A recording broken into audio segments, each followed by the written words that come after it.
Hello and welcome to another episode of West Country Wanderings. We're here back in the Cotswolds. Haven't been into the Cotswolds for a little while. We've had trips down to Cornwall, Devon, a bit. I did Lelant recently, and also had a train trip recently over to, well, I won't say where it is in case you haven't seen the episode. That was a train trip. So I thought I'd just come into the Cotswolds. I'm only about 15 miles from home. We're in the lovely village of Brimsfield. Now, I haven't been to this village before, and I heard that it had remains of a castle, so my ears pricked up and I thought, oh hello, that sounds interesting. So I thought you'd appreciate a wander here in this delightful Cotswold countryside with lovely stone cottages. So it has a little church, the obligatory Cotswold church. We'll have a look at that. We'll have a look at the castle. It also has Brimsfield Park, which has got a lake, so hopefully we'll be able to go down and have a look at that as well, because it's a footpath that, although the park is private, there is a public right-of-way that runs alongside it down to the lake, so we're going to have a look at that this afternoon as well. So yeah, it's that strange time of year. I'm actually recording this on Monday the 3rd of January, which is a bank holiday because New Year's Day fell on the Saturday, so it's a strange time of year. There are a few people out walking today because it is dry. It's a bit chillier than it has been. There's a bit of a keen wind, so we're quite high up here. And although I haven't been here before, I have been quite close to here when we did the Cotswold Way, when I was at the place called Birdlip. You might remember the, sorry, the camera's shaking, it is quite windy up here. The air balloon roundabout, we're not going to that anywhere near that again, enough of the air balloon roundabout, as you know, but I'm not far away from that here. Oh, the wind nearly took it over. But yeah, why not join me on a wander here at Brimsfield?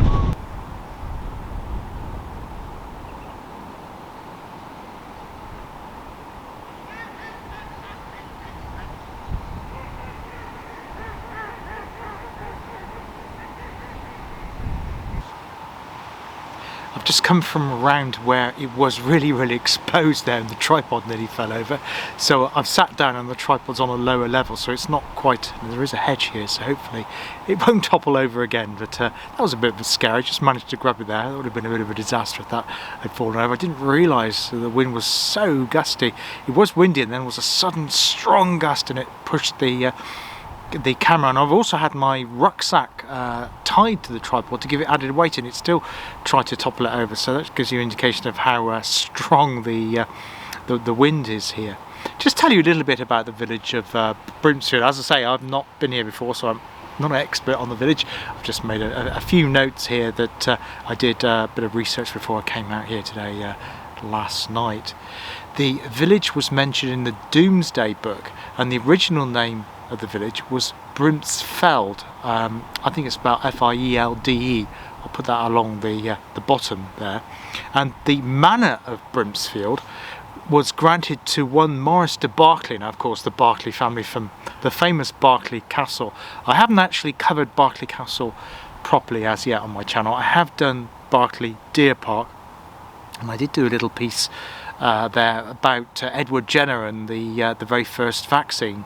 Back in the summer when it was a really hot day, I seem to remember. It's certainly not a hot day today, but I will do Berkeley Castle at some point.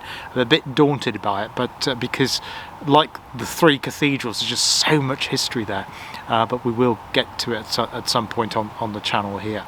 But yeah, so the Maurice de Berkeley from Berkeley Castle, it was granted to him in 1339 by King Edward III. The church behind me, Church of St Michael, was built in the 12th century, so it's pretty old. I don't know if it's open. I've done quite a few churches, so I'm not going to focus on the church today, but it's a Grade 1 listed building. I'll do some shots of the outside of it, however. Now, Brimsfield Castle, which we'll go over to have a look at in a bit, was originally a Norman wooden castle. So we're looking around, you know, the Norman invasion, 1066 and all of that. But it was rebuilt, so there was a second castle, so it was then rebuilt in stone, and that was in either the 12th or the 13th centuries.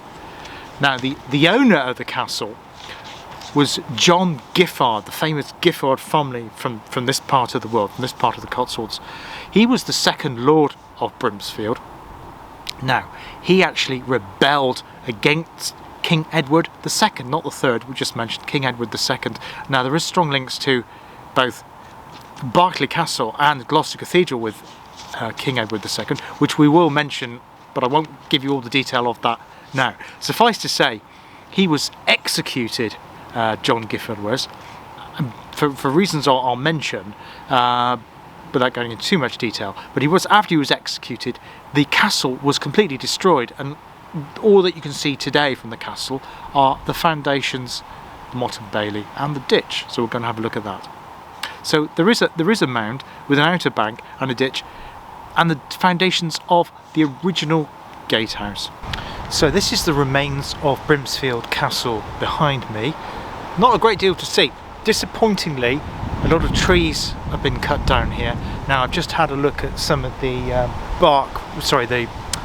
the rings that you can actually see from the actual trunks that have been cut, and I'm afraid it looks like they've been cut because of the dreaded ash dieback disease, which we've come across many times on my channel before. I'm not going to say any more about that now, but it does look a bit barren because those trees have been cut, so it looks like it's all the ash trees have gone, and obviously the non-ash trees, the beech trees and the cedars have been left. And because it's only happened recently, it does look a bit barren, so it's not very, very photogenic, I'm afraid.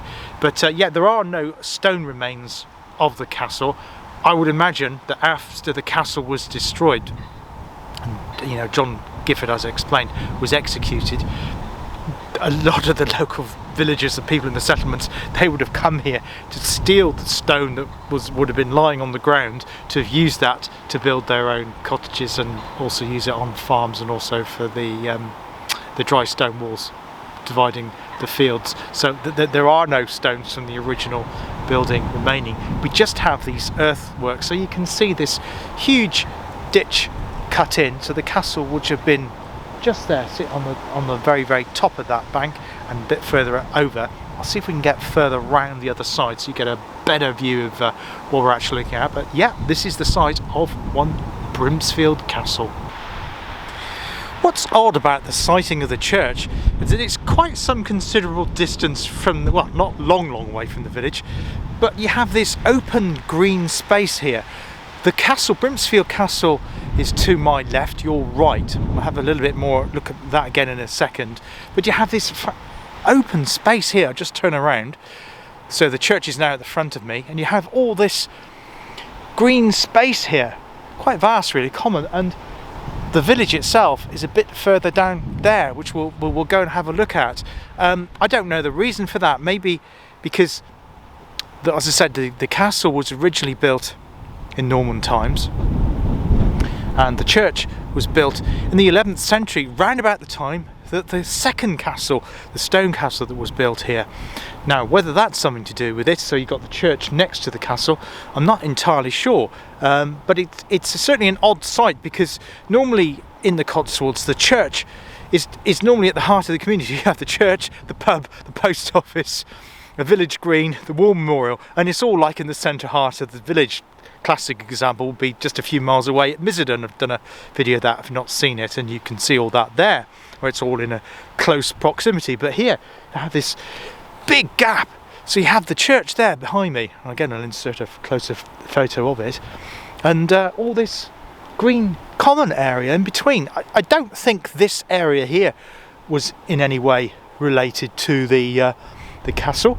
I don't know whether there's been any archaeology done on this either, but it's certainly unusual, and it's not something I've come across in the Cotswolds before. Sometimes you do get churches that stand alone, but here it's something different, and you just have this like an empty green space. I'm all for green spaces. I'm not knocking it. It's great. It just seems unusual to have the church just, well, a quarter of a mile away, I suppose, from the heart of the village, which we'll go and have a look at shortly.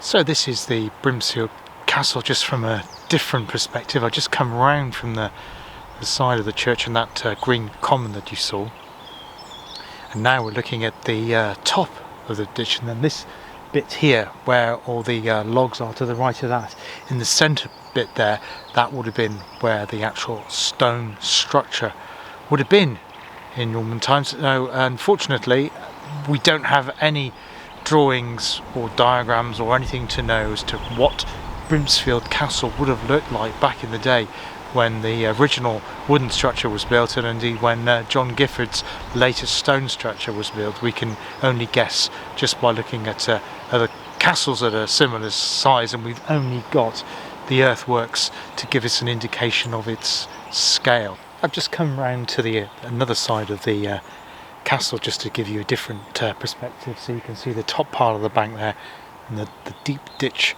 just down there. And I say it's just rather sad, although you'd probably get a clearer view because the trees have been cut back. Unfortunately, because they're cut back, it doesn't look very pretty, and it looks a bit barren, so not great.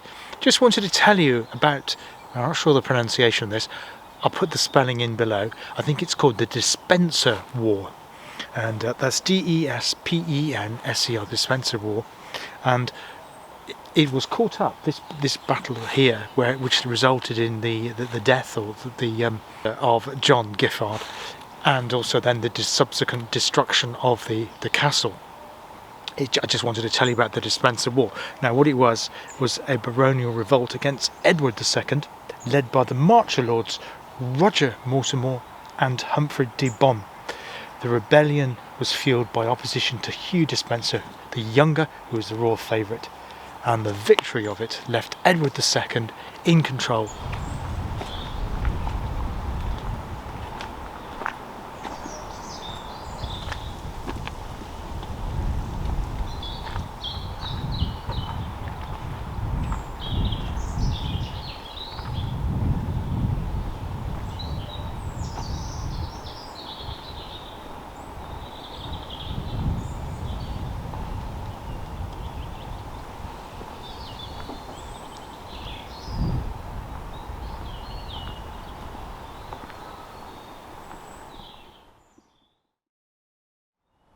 So after doing the castle and church bits and pieces, yeah, I know I've got my hat back on, I get really cold. I've just come back to the car.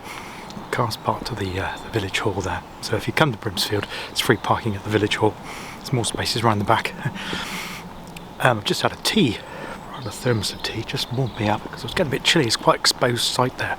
We're just going to have a look through the village now, and then we're going to head down towards Brimsfield Park and down towards the lakes.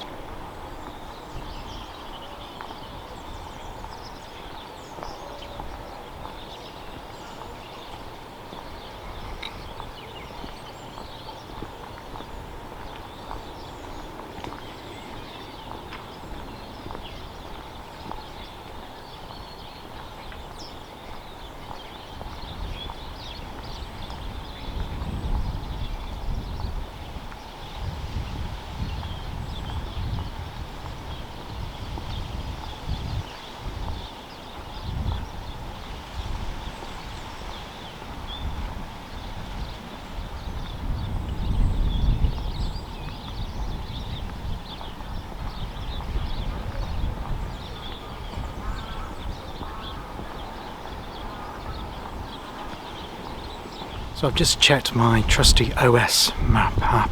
It says I need to keep walking along this lane through the heart of the village,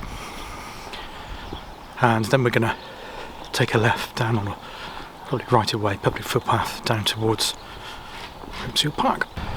I'm loving the sign behind me. According to the OS map, the footpath I need to do is going down that way, but it actually says, well, it says public footpath, but then it says Plum Pudding Private Road. Just love it.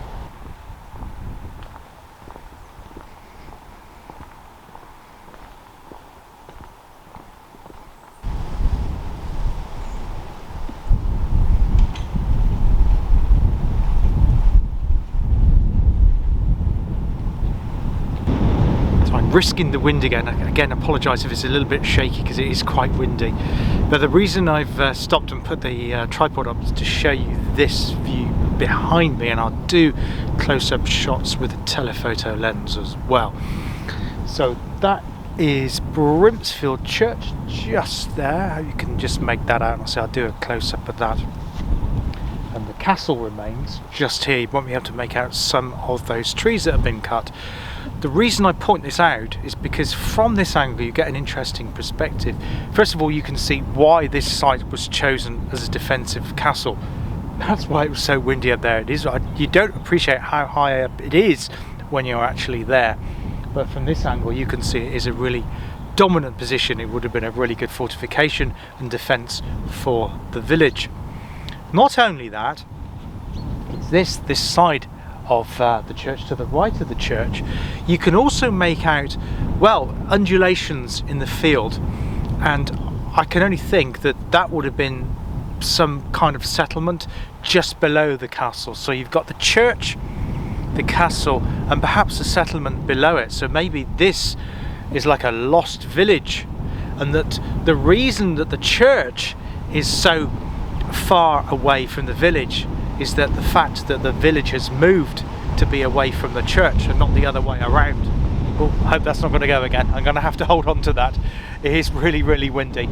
And I think what's happened is that the settlement originally was around the church. That settlement, when the castle went, the settlement went, and the Brimsfield village as we know it now moved a little bit more away from the hill to be more to do with the farms, which obviously support the community here.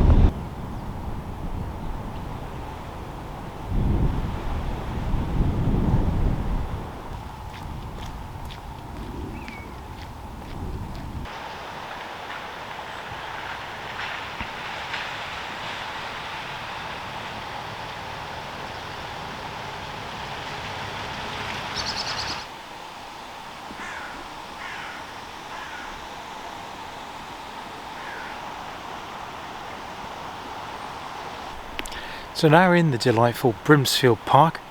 Beautiful lakes and a waterfall over there. I'm actually on an island, would you believe? Just going to go back to the mainland. No ferry needed. It's just a bridge.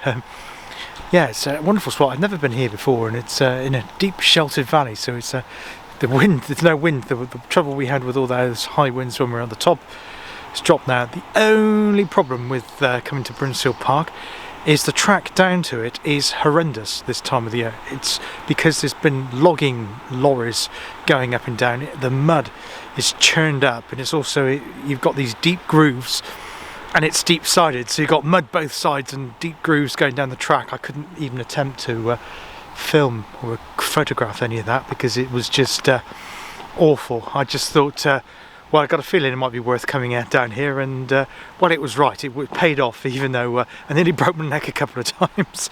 I had to put my camera away because I really didn't feel safe with my camera in my hand. But yeah, it's absolutely beautiful here. Really, really nice. Few people around today because obviously it's, as I said, it's Bank Monday, bank holiday. But I think it's just wound off. I think it's quite popular with local dog walkers, as you can imagine. But now that's stopped, we'll go and have a look at the big lake just over there to the right.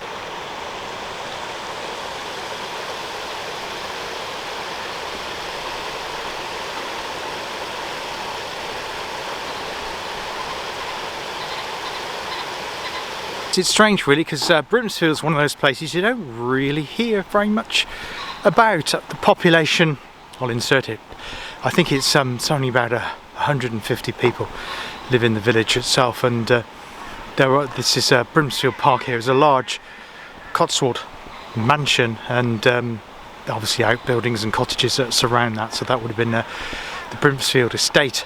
Probably still is known as the Brimsfield estate, I'm not sure. And usually tell because there's lots of pheasants around, which there is. So you have that, and also there's a few other farms dotted around the village, and perhaps 30 or 40 cottages, and that's about it. So it is quite a small place, but yeah, it's lovely, really, really lovely. And that castle, although you can't see any remains of the castle in terms of buildings, the earthworks are fascinating, particularly because of the location and the fact that, as I said, the village is so far away from the church, and of course now looking at it from that angle you can see why that is indeed the case. So yeah, so if you're ever in the Cotswold, I recommend a visit here to Brimsfield. It's a quieter of the villages. I do tend to, when I do cover the Cotswolds, I do tend to cover the places that aren't so well known, like the towns like we did Marshfield And we've done Misden, and now we've done Brimsfield, and there'll be other places I'll cover in the Cotswolds as well over time, which won't be the Bolton on the Waters. I mean, I did cover Broadway, but the only reason I did Broadway and Chipping Camden, of course, because they lie directly on the Cotswold Way, and although they're beautiful places, they do get extremely busy. And in terms of YouTube, they've been covered many times previously, so it's not something I'm going to be doing as one-off visits to those, the Castle Combs of this world. I won't be doing those, but yeah, I'd much rather come to these type of places in the Cotswolds, which are pretty much undiscovered, but it's an absolute delight. Really enjoyed it here today.